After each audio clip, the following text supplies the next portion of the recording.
You're not crazy for being curious. These are the strangest internet mysteries. Welcome to Dream Terminal. Get comfortable, and let's dive in. If you're into weird, old-school internet mysteries and creepy videos, then you've probably heard of the Max Headroom incident. Although this happened on television, this incident has been one of the most popular, debated, and talked about mysteries on the internet for decades now. I personally remember reading about it on forums as far back as 1999. To this day, it remains one of the most bizarre and unsettling unsolved cases of television piracy ever recorded. It happened in Chicago on November 22, 1987, and despite the FCC and FBI getting involved, the people responsible were never caught. For those unfamiliar with the incident or needing a refresher, here's a breakdown. So, what happened? On Sunday, November 22, 1987, two separate television stations in Chicago were hijacked by an unknown individual wearing a Max Headroom mask. Max Headroom was a character from an 80s TV show and was featured in a few Coke commercials. The character was advertised as computer-generated and had an uncanny valley look. Actor Matt Frewer wore prosthetic makeup, contact lenses, and a plastic molded suit to achieve Max's otherworldly look. The first interruption happened during the 9 p.m. broadcast of WGN Sports Report. For about 25 seconds, the screen suddenly cut to black before a figure wearing a Max Headroom mask appeared. There was no audio, just eerie, numbing buzzing. After a few moments, WGN engineers regained control of the broadcast. Then, about 2 hours later at 11:15 p.m., the hijackers struck again, this time on WTW, Chicago's PBS affiliate, during an episode of Doctor Who, Horror of Fang Rock. This time, the interruption lasted a full 90 seconds. This time, there was audio. What followed was one of the strangest and most unhinged pieces of unauthorized television footage ever seen. The video, the hijacker, disguised as Max Headroom, moved around erratically in front of a swaying metallic background. This was meant to mimic the computer-generated effects of the real Max Headroom. The audio was distorted, and the figure spoke in a creepy robotic voice, making bizarre statements and inside jokes about Chicago TV culture. Some highlights of what was said: he mocked WGN sportscaster Chuck Swirsky. "Yeah, I think I'm better than Chuck Swirsky. Freaking liberal." He hummed the theme from Clutch Cargo, an old cartoon. He held up a Pepsi can and said, "Catch the wave," referencing Max Headroom's Coke commercials. Toward the end, he bent over and exposed his whole bare butt, while an unseen female accomplice spanked him with a fly swatter, saying, "They're coming to get me." Then the screen went black.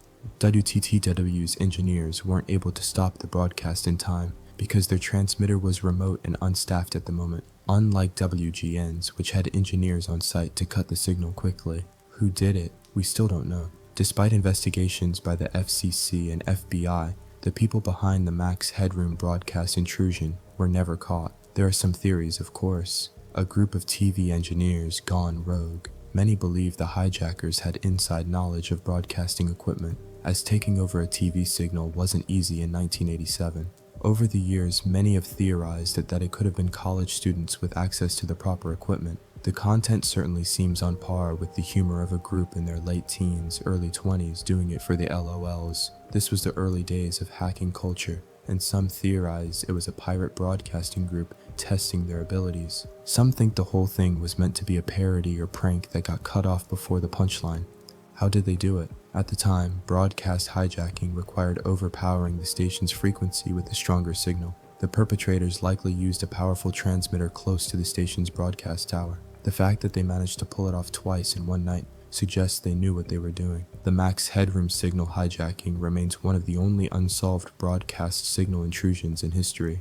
WTW and WGN were real furious at the time, and the FCC vowed to track down the hijackers. However, that never happened, and no arrests were ever made. To this day, no one has claimed responsibility, and the true identities of those involved remain unknown. Even now, nearly 40 years later, this mystery still creeps people out. I mean, imagine watching TV with your family late one calm evening and having that pop up out of nowhere. The distorted voice, the eerie movements, and the fact that someone managed to hijack live TV in a major US city with no consequences is straight up crazy. If these guys are still out there, they must be laughing their asses off. To be honest, this is one of those cases that I almost hope doesn't ever get solved. Not knowing who is behind it just makes it creepier, in my opinion. What do you think? Any personal theories, and how the hell did they pull it off without getting caught?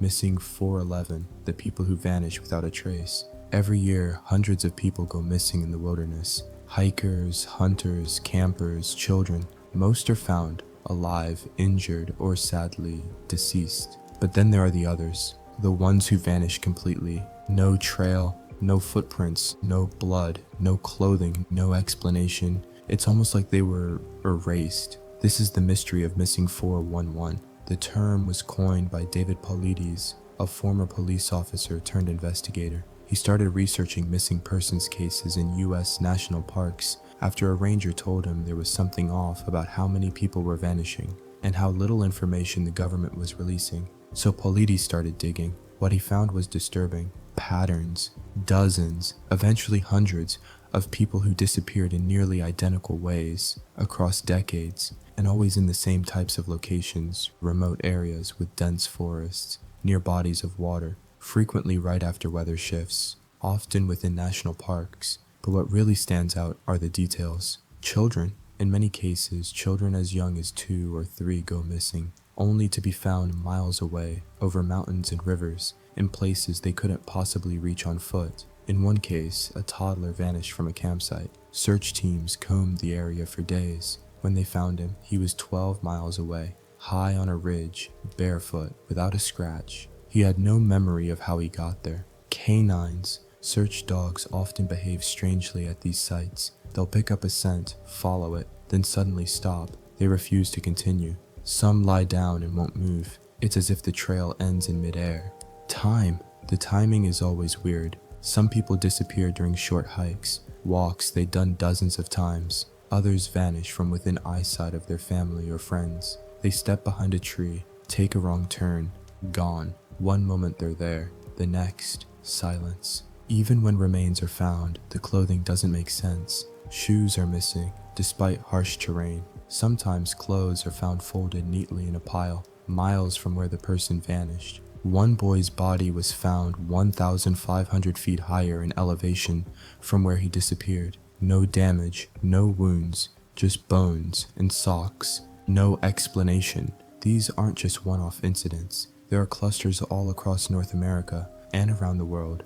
Dozens of cases in the same places under nearly identical circumstances. And the authorities? They never link them. They chalk them up to getting lost, animal attacks, or exposure. But Paulides points out something strange. The National Park Service doesn't keep an official database of missing persons. They'll help search, they'll issue statements, but they don't connect the dots. So what's happening here? Some say it's just tragic coincidence, people underestimating the wild. Others suggest something more human. Illegal activity, kidnappings, trafficking, cover-ups. Then there are the fringe theories, Bigfoot or cryptids, alien abductions, interdimensional portals, even government experiments gone wrong. In one story, a man claimed he blacked out on a mountain trail and woke up 2 days later, 20 miles away, with no memory and no injuries, but with new scars on his body he couldn't explain. Another reported being followed by something invisible, only hearing its footsteps behind him, growing closer, faster until everything went quiet.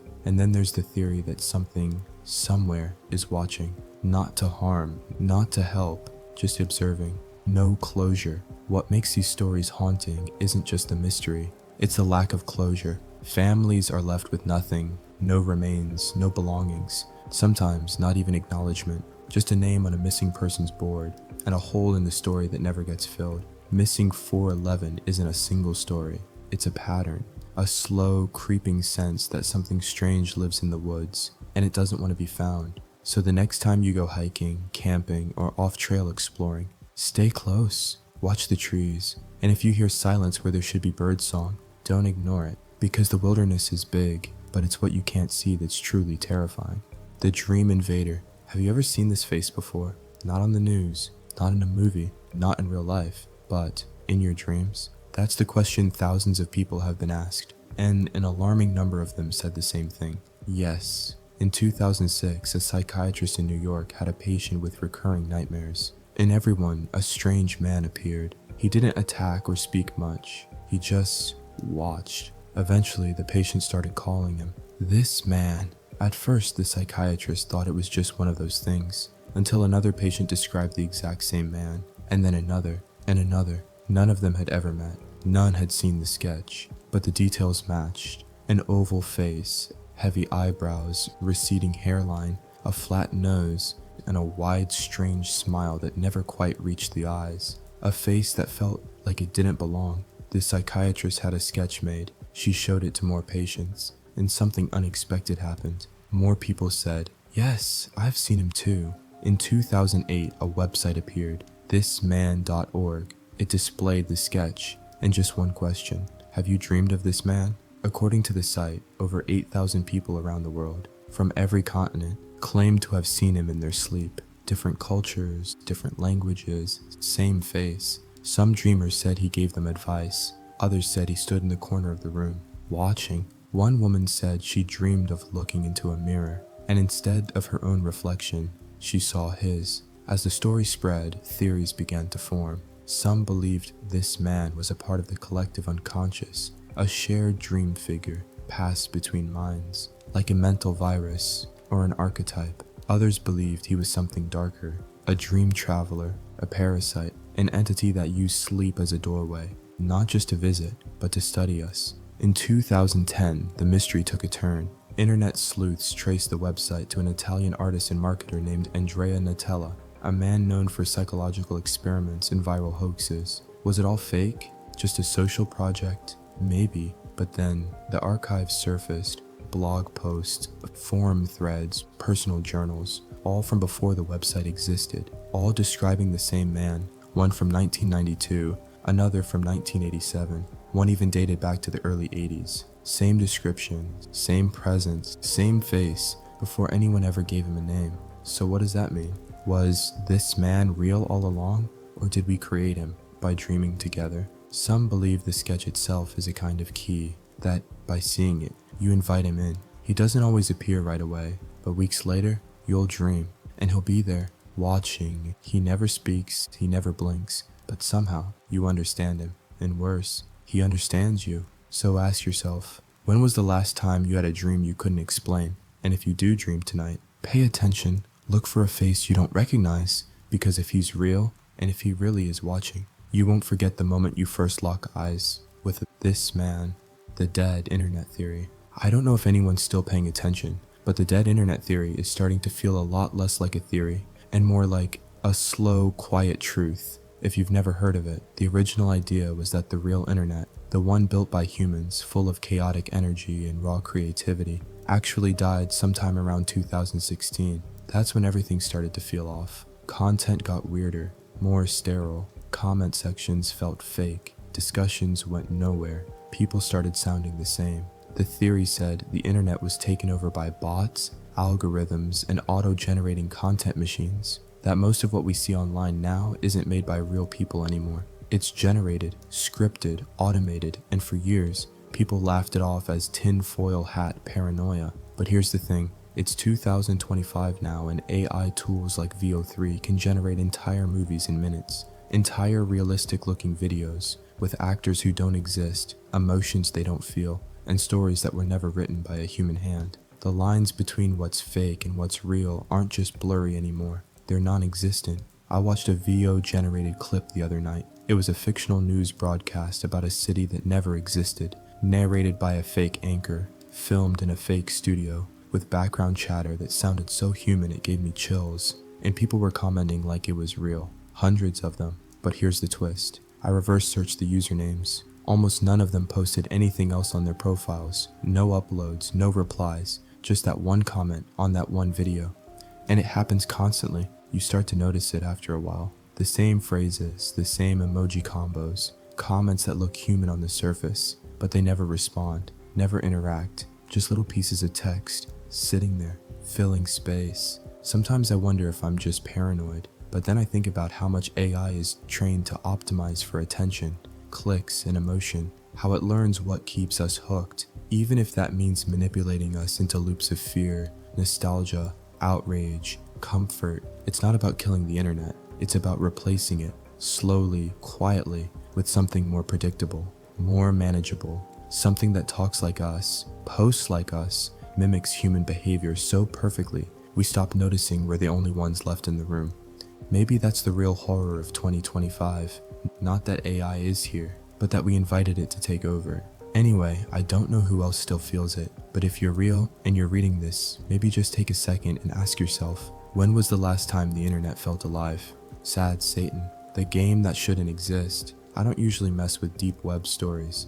They're often exaggerated, clickbait, or just flat out fake. But Sad Satan is different. This wasn't just a spooky video game, it was something darker, and the longer you look into it, the less sense it makes. The story begins in 2015, when a small YouTube channel called Obscure Horror Corner uploaded a gameplay video of a weird indie game they claimed to have found on the dark web. The footage was glitchy, slow, and unsettling. No enemies, no objectives, just a dim, narrow corridor, ambient noise, static, whispers. Sometimes there'd be brief flashes of real photos, war criminals, murderers, abused.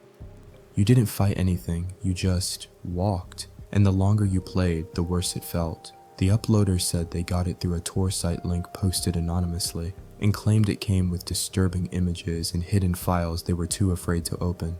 Reddit exploded. People wanted to try the game themselves, but the link was dead. And here's where it gets weird. When others tried to recreate the game based on the footage, they couldn't get the same results. Some even reported computer damage and bizarre behavior, like their system slowing down, opening files on their own, or crashing entirely. Rumors said it contained malware. Others claimed it scanned your files while you played. A few believed it was a government honeypot designed to track people digging too deep into the dark web. And the name?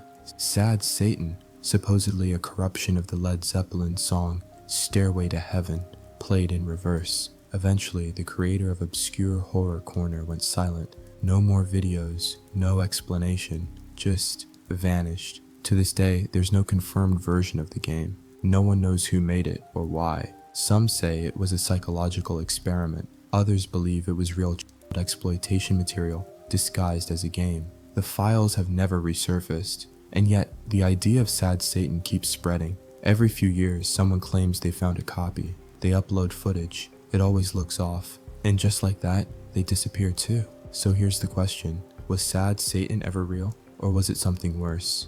Something that only exists because we keep looking for it. The Backrooms. They say if you're not careful, you can fall through the cracks of reality itself. No portals, no magic doors, just a glitch, a blink, and suddenly you're gone. Not dead, just somewhere else. Welcome to the Backrooms. It started with a post on 4chan in 2019, just an image. A low-res photo of a yellow, musty hallway under flickering fluorescent lights. The carpet's stained, the walls hum with electricity. There's no furniture, no windows, no exit. The caption said, if you're not careful and you clip out of reality in the wrong areas, you'll end up in the Backrooms. That one post sparked thousands of stories, theories, and fan-made expansions, because somehow, everyone who saw it knew exactly how it felt. The Backrooms are endless, an infinite maze of monotonous, decaying office space. Each hallway leads to another. Each room is slightly off. The buzzing lights never stop. You're always alone. And the deeper you go, the stranger things get. People online began detailing levels, each more surreal and dangerous than the last. Level 0, the iconic yellow maze, safe but mentally corrosive. Level 1, dimly lit storage rooms, sounds of footsteps that aren't yours. Level 2, industrial tunnels. It's hot, loud, and you're not alone anymore. Some levels are abstract, oceans suspended in glass cubes, infinite playgrounds under a red sky, abandoned malls playing 80s music with no source. Then came the entities, shadowy figures, imitators, smiling things that don't belong, and worst of all, creatures that look like you. Some people believe the Backrooms are more than a story, that they exist as a kind of alternate dimension, an accidental trash heap of reality where forgotten things go. Others think it's an allegory for liminal space, the places between places, empty airports, silent hallways, 24-hour gas stations at 3 a.m., places that feel wrong even when nothing is happening. But there are a few people online who claim they've been there. They describe waking up in unfamiliar buildings, hallways that loop, clocks with no hands. They say once you're in, you don't always get out. The Backrooms have since expanded into games, films, and ARGs, most notably the ultra-realistic short films by Kane Pixels. He created lore, timelines, government experiments, and suddenly, the Backrooms didn't just feel real, they felt documented. Because that's the thing about the Backrooms. They don't scream, they don't chase, they just exist. Cold, quiet, and endless. And sometimes, that's scarier than any monster. Ben Drowned, the haunted Zelda cartridge. There are internet horror stories, and then there's Ben Drowned, the one that changed everything. This wasn't just a creepypasta, it was a full-blown ARG, a digital legend, and some people still wonder if any of it was actually fiction. It began with a post on 4chan in 2010. A user claimed they bought an old Nintendo 64 cartridge from a garage sale. The game? The Legend of Zelda, Majora's Mask, but something was wrong. The label was faded, the word Majora was written in Sharpie, and when they booted it up there was a save file already on it. The file name was simply BEN. At first the game just glitched, textures were missing, music played backward, NPCs behaved oddly. Then the new save file, the one the user created, kept being renamed back to BEN, even after deletion. Then came the hallucinations. Statues that shouldn't exist began appearing. The player character would spontaneously combust or float into the sky. Music reversed.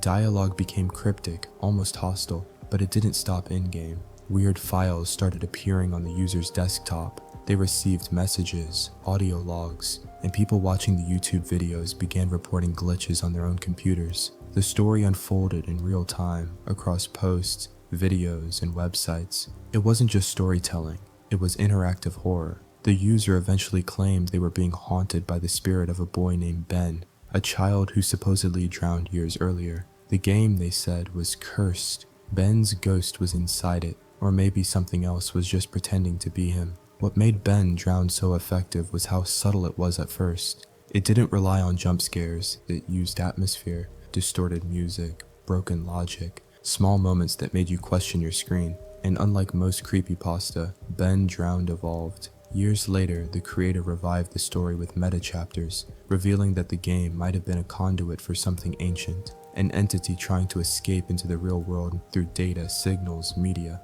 Some fans still analyze the videos frame by frame, looking for hidden code. Some believe the ARG never truly ended, that it just shifted form. And a few say they've seen Ben show up in their own games. So the next time you plug in an old console and you see a save file you didn't create, you might want to think twice before opening it, because Ben might still be in there.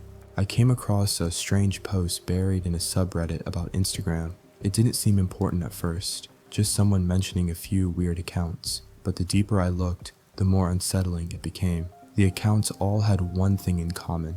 They were pretending to be kids, not in a cute or playful way, in a way that felt fake, forced, almost calculated. One account was named TruthSticks11, another was Smart Schoolboy 9, then there was Stephanie Schooley. The names alone felt off, like what an adult thinks a child might call themselves. The entire vibe was uncanny. The profile photos looked AI generated, the captions were strange, the grammar was broken, and the editing style? Genuinely painful to look at. Overexposed, overly saturated, and full of warped facial features. Then I found something that made my stomach turn. On the TruthSticks11 profile, there's a story highlight called After School. It's just a short video, but when you watch it, it's disturbing. It shows someone's legs walking into a room. Nothing graphic is shown, technically, but the angle, the pacing, the atmosphere, it feels wrong.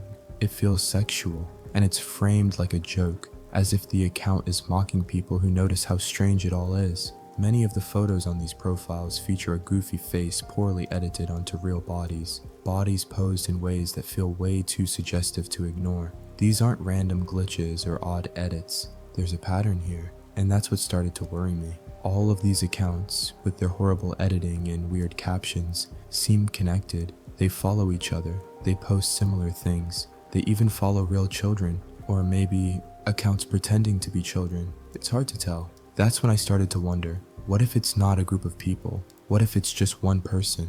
The way they write, it's off. It feels like someone whose first language isn't English. A lot of the captions sound like they were translated from French. Sometimes they're just emojis. Other times, long rambling paragraphs about school or cartoons or friends, but none of it sounds real. It's like someone trying to imitate what they think a child would post, and failing. And out of all of them, Smart School Boy 9 feels like the root, the original. It's the most detailed account, and the strangest. It feels like the central character in this web of fake profiles, and it makes me think, is this their real persona? Is this just a deeply weird hobby, or is it something worse? There's no mainstream coverage of this, no news stories, no articles, just a few people on Reddit saying, yeah, I saw that too, it creeped me out, and honestly, same, because if I found this by accident, who else has?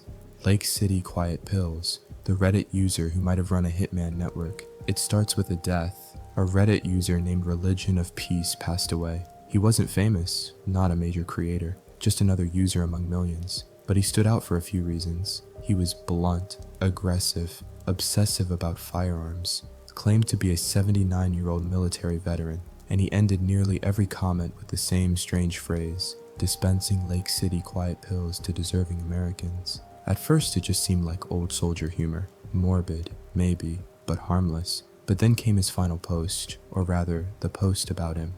Another user, 2-6, wrote, "He died at his desk. I'm the person who provided him his meds. He's been gone for a couple of days." And that's when this went from strange to something much darker. Attached to the post was a link to a website, lakecityquietpills.com. At first glance, it looked like a tribute, a simple HTML page in memory of Religion of Peace. Plain text, static background, one paragraph eulogizing him as a great friend, mentor, and soldier. But coders and Reddit sleuths did what they do best. They opened the page's source code, and hidden within the HTML comments, invisible unless you were looking for them, was something else entirely. Job postings, and not for IT work, not for freelance art commissions. No, these were for assets and cleaners with phrases like, immediate need, no contact with target, bonus for silence, 2-week gig, former spec ops preferred, standard bonus schedule applies.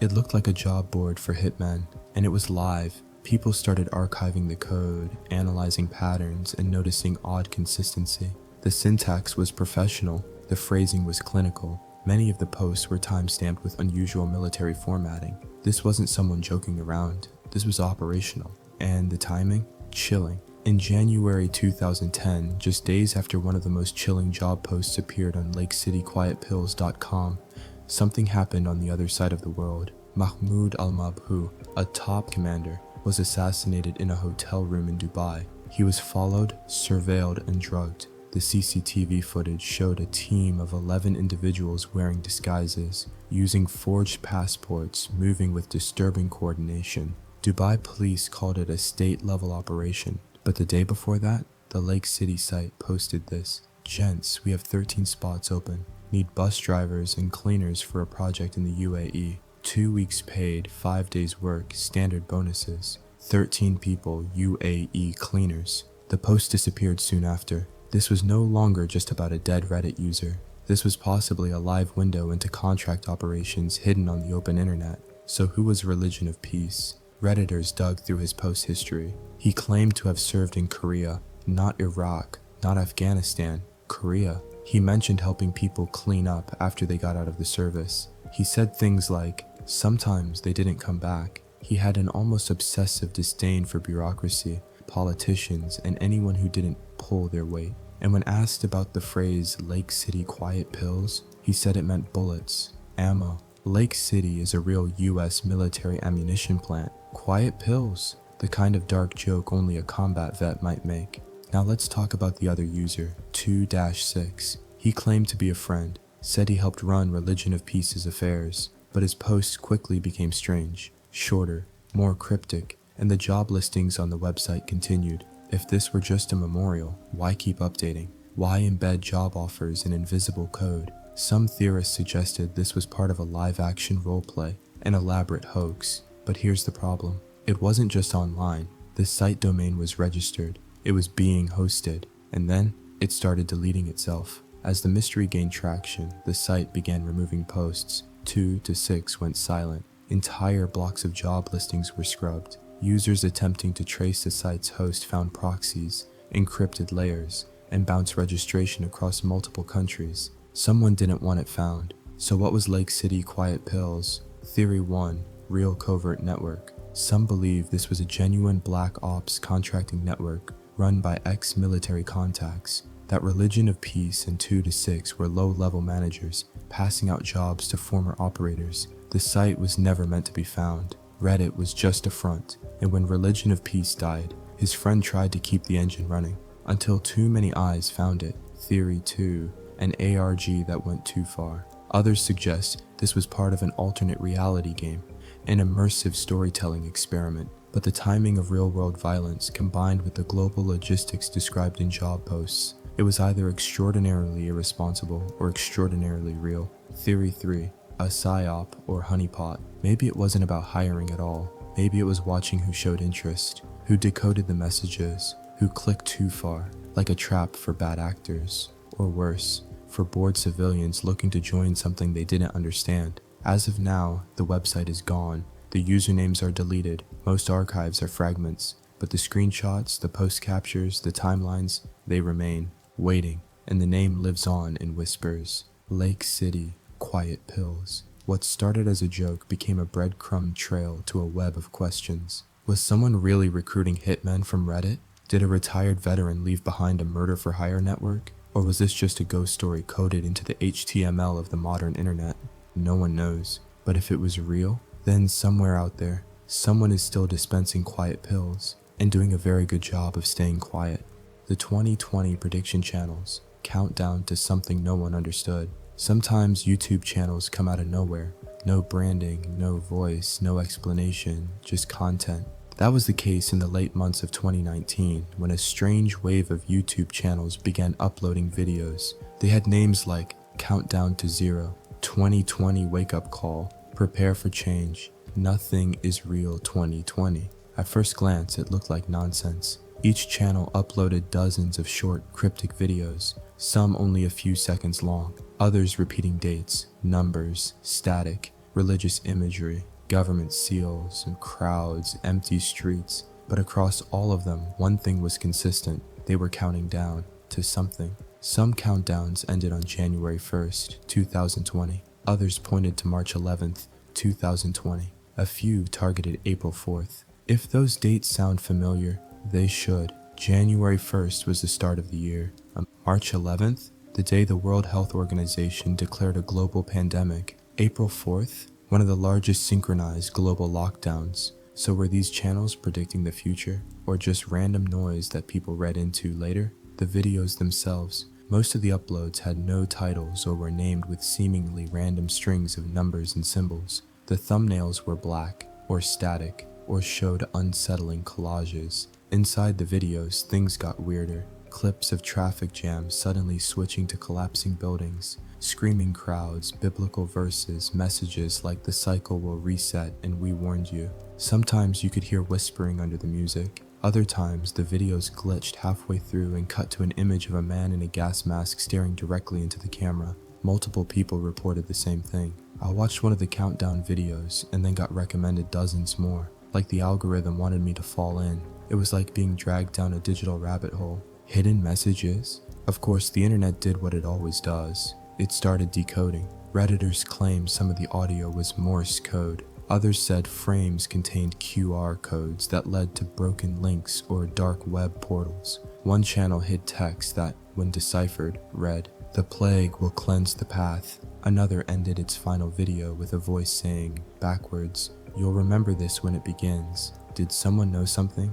Were these ARGs, coded warnings, or just incredibly well-timed hoaxes? Here's where it gets stranger. Nearly all the channels disappeared by mid-2020. Some were deleted, others went private. A few left one final video saying simply, "You weren't ready." No one claimed ownership, no one took credit, no follow-up, no monetization. They just appeared, uploaded content for months, and then went dark. Theories. There are three dominant theories about what the 2020 countdown channels really were. 1. An ARG that got too real. That it was an alternate reality game, meant to build slowly into some kind of reveal or promotion. But when COVID hit and the world fell apart, the creators pulled the plug. 2nd, real predictions from a private collective. Some believe it was a collective of doomsday preppers or ex-intelligence workers who were convinced a major event was coming. Their videos were their way of warning the public without revealing themselves. 3. The algorithm itself was playing a game. Others suggest the chilling possibility that no one made these channels intentionally, that AI-generated content, seeded through deep learning trends and glitch art, it mimicked fear-based aesthetics by accident. The result? A mass of ghost channels predicting catastrophe because the algorithm sensed it coming. The weirdest part of this whole mystery is how it felt planned. People who found these videos didn't stumble into them randomly. They were recommended, pulled in, one after another, each one saying, "Time is running out. Prepare. It has already begun." And now, years later, most of them are gone, scrubbed, archived only by digital sleuths and conspiracy YouTubers. But if you remember that feeling in early 2020, when the world tilted sideways and everything got quiet and loud at the same time, you might remember those countdown clocks, those videos, that warning. Because the question no one has answered yet is simple: did someone know? And if they did, what comes next? The pronunciation book, a countdown that no one expected. At first, it looked like nothing, just another strange little YouTube channel. Low effort, weirdly specific, easy to ignore. The channel was called Pronunciation Book. From 2010 to 2013, the channel uploaded short, monotone videos. Each one featured a robotic male voice reading phrases aloud. How to pronounce chevron, how to pronounce commander, how to pronounce Iraq. Same white text, same black background, same emotionless delivery. It looked like a language tool, maybe ESL content, maybe an AI test. But if you watch long enough, you notice something wasn't right. Some of the pronunciations were wrong, subtly wrong, on purpose. Then, on July 9th, 2013, something changed. A new video was uploaded, same format, but this time the voice said, "Something is going to happen in 77 days. That was it. No explanation, just a countdown. From that point on, the video shifted. No more dictionary terms, no more random phrases, just numbers. Something is going to happen in 76 days. Something is going to happen in 75 days. Something is going to happen in 74 days. One per day, every day. People began to notice. Reddit exploded, Forshawn lit up. Cryptographers, coders, puzzle solvers, all jumped in. The videos were filled with hidden anomalies, audio glitches, unusual cadence, background clicks, and occasionally, strange flashes of code in the video file metadata. Some people thought it was a warning. Others thought it was an ARG. A few thought it was real, that something was going to happen, and we were all being counted down to it. As the days passed, the messages grew more cryptic. One video included the phrase, "There is no ceiling." Another, "My life for the captain." And then, "You will not be contacted again." Fans of alternate reality games believed this was a sequel to another online mystery, possibly tied to an earlier ARG called "I Am Lonely, Will Anyone Speak to Me?" or something even older and darker. A few even believed it was Cicada 3301 in disguise, but the tone wasn't the same. It felt colder, more personal, less about puzzles and more about control. Theories began to swirl. Some believed it was a defector leaking hidden intel. Others thought it was a psychological experiment, testing how humans respond to existential dread. One Redditor suggested the countdown was leading to a data dump, something so dangerous it had to be revealed slowly. Another said it wasn't a countdown to an event, it was a countdown to possession. On day 0, the final video dropped. No announcement, no explanation, just this: "You are here because you know something.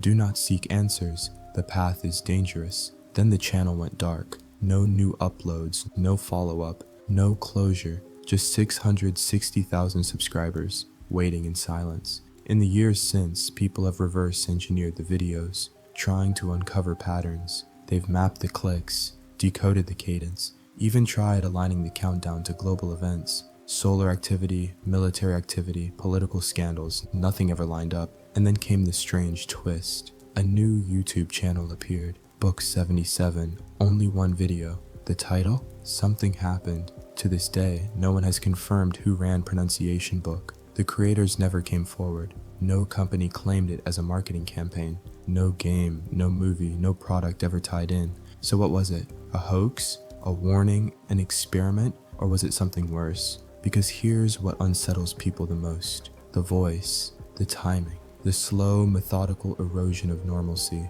It wasn't loud, it wasn't fast, it just whispered to you, day after day after day, until eventually you started listening.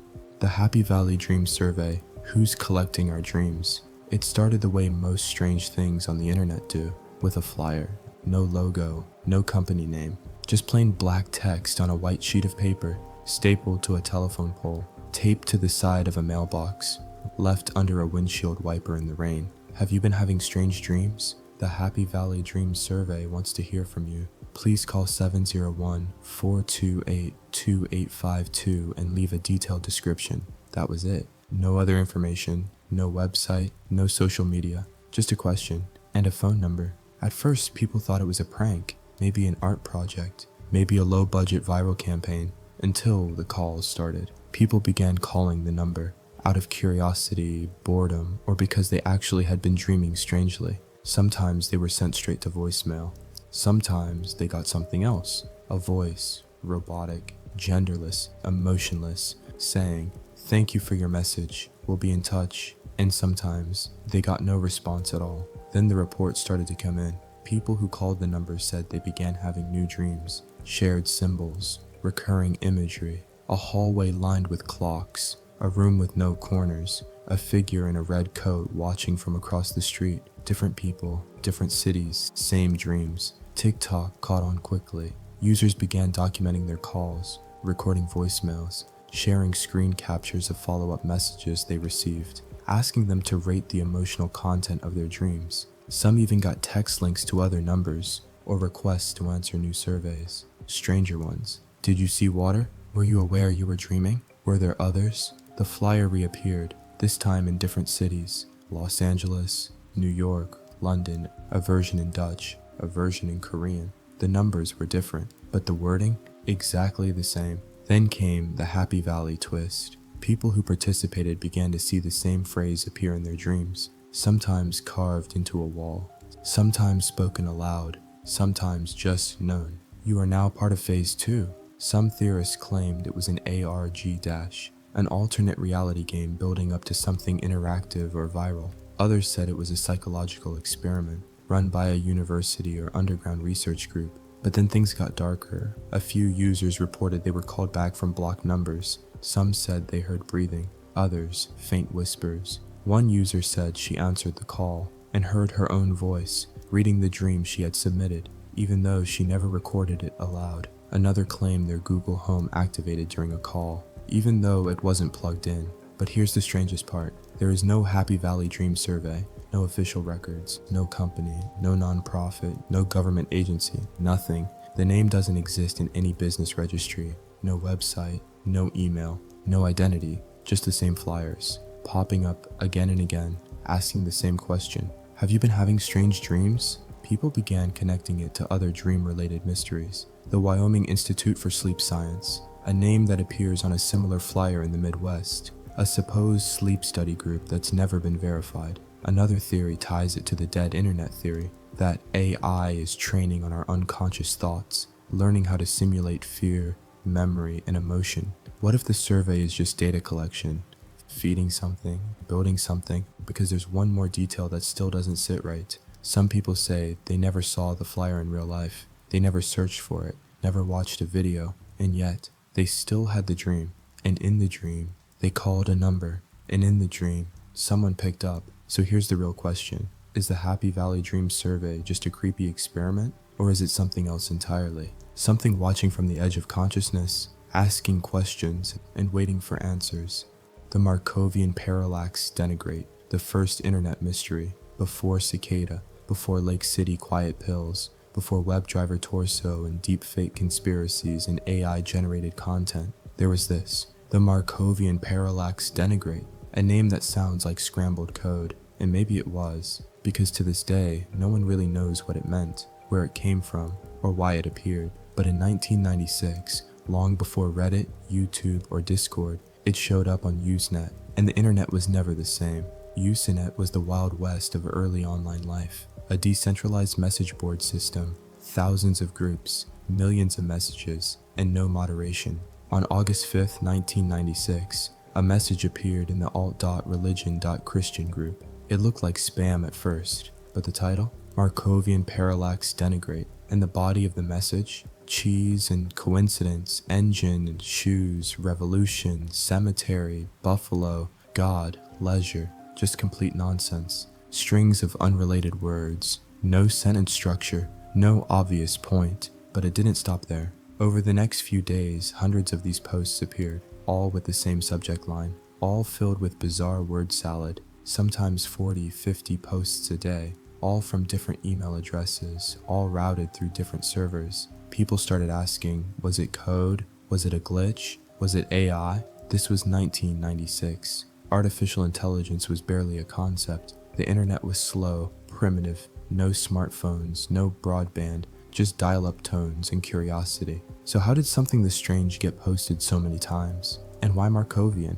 A few users suggested the word Markovian was a reference to Markov chains, a kind of algorithm that predicts sequences based on probability. It's how early chatbots operated, or how spam generators work. So maybe these posts were generated, but by what? And more importantly, why? First theory was thought to be an early AI test. Some believe the Markovian Parallax Denigrate was an early artificial intelligence experiment, a university project or private test running auto-generated messages on public forums, testing the boundaries of meaning, response, and recognition. It would make sense. The internet was still young.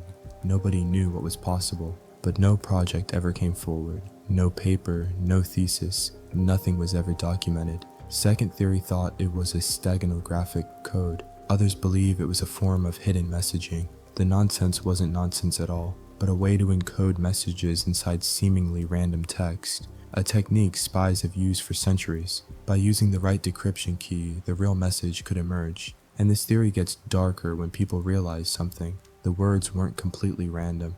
Certain terms kept repeating. Some had thematic connections: death, control, God, machines. Third theory thought it was a disinformation experiment. Another theory is that the posts were part of a government or intelligence program to study how disinformation spreads, spam the internet with meaningless data, see how users react, see what patterns emerge. Remember, 1996 was post-Cold War, cyber intelligence was ramping up, and the internet was a new frontier. In the early 2000s, some amateur researchers claimed the messages were posted by a woman named Susan Lindauer.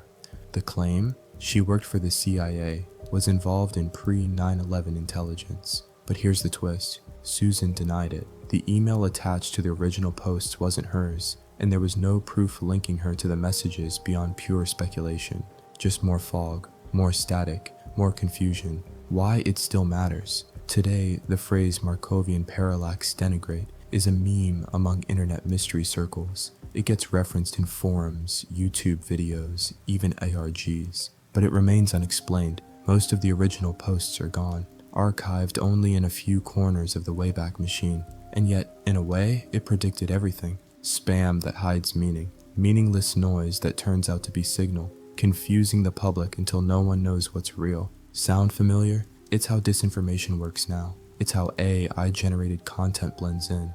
It's how the internet feels now. The Markovian Parallax Denigrate might not have meant anything, but maybe that was the point. A warning, a test, or the very first ghost in the machine. Satellite number stations, the voices no one can explain. You're tuning a radio. Somewhere between the static, you hear it. A child's voice, reading numbers. 7, 12, 9, 7, 7, 0. Pause. A jingle plays, then it starts again. 7, 12, 9, 7, 7, 0. No explanation, no station identification, just numbers, repeating in perfect rhythm. What you found is a number station, and it might be one of the last remaining mysteries of modern broadcasting. Number stations have existed since at least World War I, possibly even earlier. They broadcast over shortwave radio, which means anyone, anywhere in the world with a cheap radio can hear them. But no one knows where they come from, or who they're meant for. Because that's the thing about number stations. They're not trying to entertain, or explain, or even be found. They exist purely to transmit something, and whatever it is, it's not for us. Some stations play tones, others broadcast in robotic voices or human voices with thick accents. Some start with interval music, like the sound of a music box or a nursery rhyme before the numbers begin. A few have call signs given by listeners like the Lincolnshire Poacher, Cherry Ripe, the Buzzer, UVB76. Each of them is known for strange quirks, sudden yelling in the background, mechanical noises, glitches, and distortion. They come on at regular times every day, and then they vanish. No context, no closure. So what are these stations doing? The most accepted theory? Spy communication.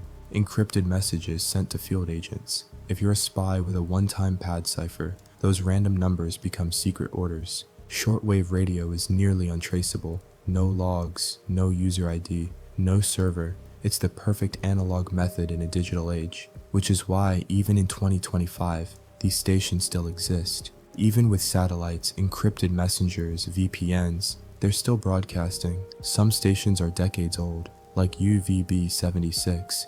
It's been broadcasting a buzzing sound since the 1970s, a constant droning tone. Every so often it stops. A voice reads a message. Command 135, Anna, Nikolai, even, 0. Then the buzzing resumes. Listeners have heard, doors opening and closing, conversations in Russian, military terminology. It's believed to originate from somewhere near Moscow, possibly a Russian military base, but no one knows for sure. If number stations are only for spies, why are they so easy to find? Why broadcast publicly? And who's still using them? Some haven't missed a transmission in 40 plus years, even after wars ended, even after governments fell. Some believe number stations aren't human at all, that they're relics of machine intelligence broadcasting to maintain a signal loop. Others think they're part of black budget psychological experiments to see who notices, who responds. Some even suggest the creepiest possibility, that the stations are automated failsafes,